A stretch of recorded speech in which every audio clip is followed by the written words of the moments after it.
Hello guys! Welcome back to my channel and today is July 14, 2021 pero sa Pilipinas, it's already July 15. So, ibig sabihin nun, actually, it is my birthday. Yeah, it's my birthday in Pinas. Pero, dito sa Denmark, bukas pa yung birthday ko and that is July 15. So, magiging 34 na ako guys. Grabe, ang bilis lang talaga ng panahon. Alam mo yung feeling mo teenager ka pa lang and then suddenly you've become 34. Alam mo yung feeling na parang ano bang ginawa ko sa buhay ko. Anyway, madami naman akong nagawa sa buhay ko kahit papano. Yeah, I've come a long way somehow because as you all know, galing akong Pilipinas. I am a Filipina, obviously. Specifically sa Cebu, so Cebuana ako. And then, 2012 is napunta ako dito sa Denmark. Actually, 2011 first kong punta.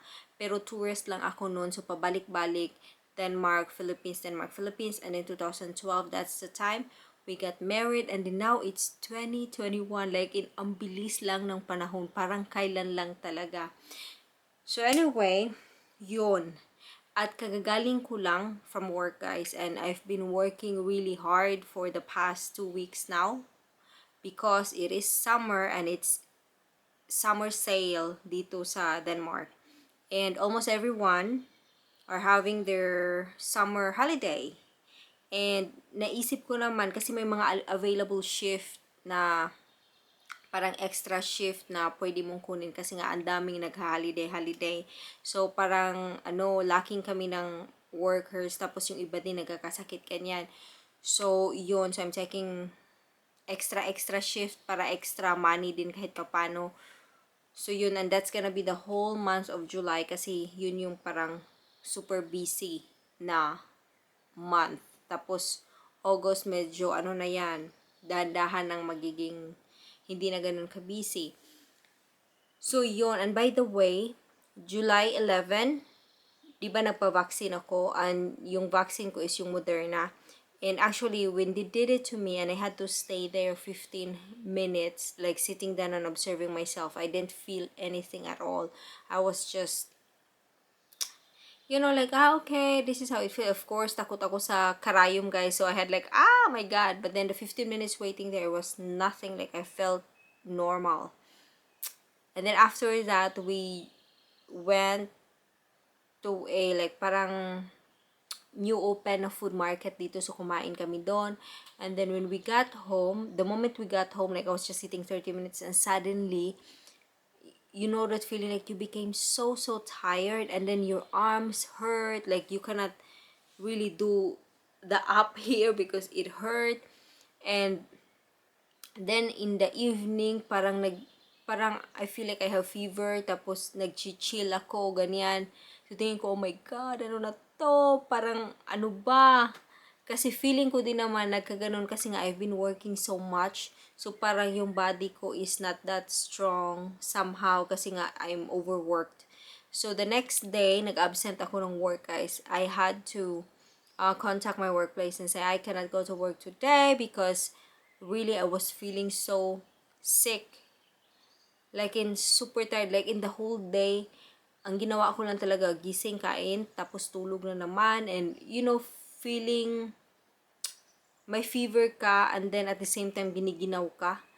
So, yun yung nangyari, but then good thing, itinulog ko lang talaga, inom ng tubig, ganyan, and then, yesterday was Wednesday, so parang one day lang ako nagkasakit, and then I went back to work. And then, today is Thursday. Anong araw ba today? My God. Wednesday pala. So, nangyari yung vaccine Sunday. Monday, nagkasakit ako.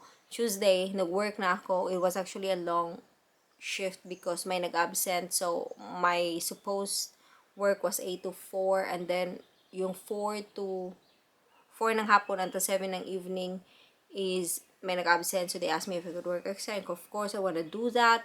So, I did. And then, yeah, that what happened. And then now is Wednesday and kararating ko lang.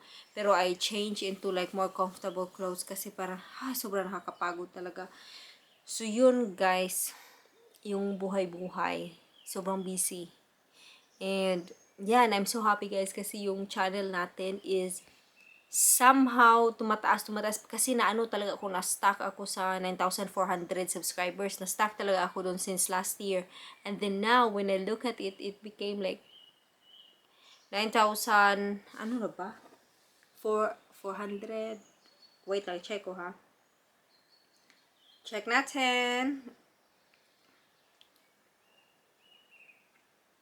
Lifetime. Okay. So it's like 9,745.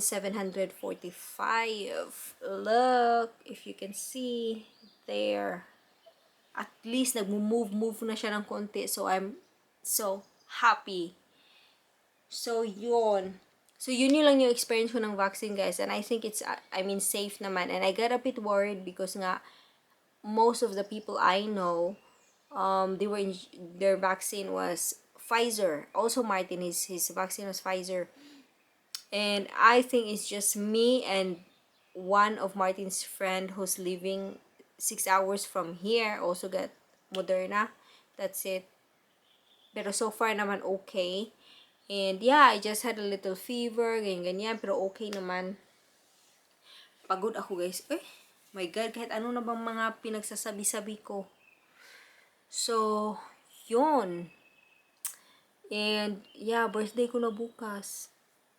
Ano bang gagawin ko bukas? Work. But I'm not complaining. I feel I'm so lucky kasi nga a lot of people are losing their jobs because of the pandemic, ganyan. At least I still got my job and it's my birthday tomorrow, but I'll go to work and I think we're just gonna celebrate it on Saturday because day off ko noon. And the easiest is just to, eat out, ganyan. Wala na yung party-party guys. Masyado na tayong matanda sa ganyan. Feel ko. So, yeah. Ang bilis ng panahon. 34 years old na ako bukas. Yeah. Ganun. And,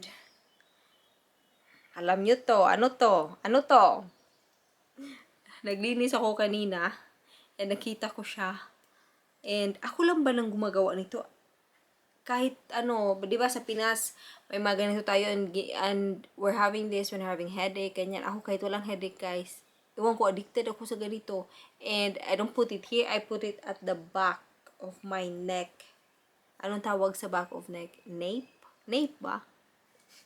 Basta, sa likod ng At tapos, pag nilalagay ko dyan, I feel so, alam mo yun, nare-relax ka.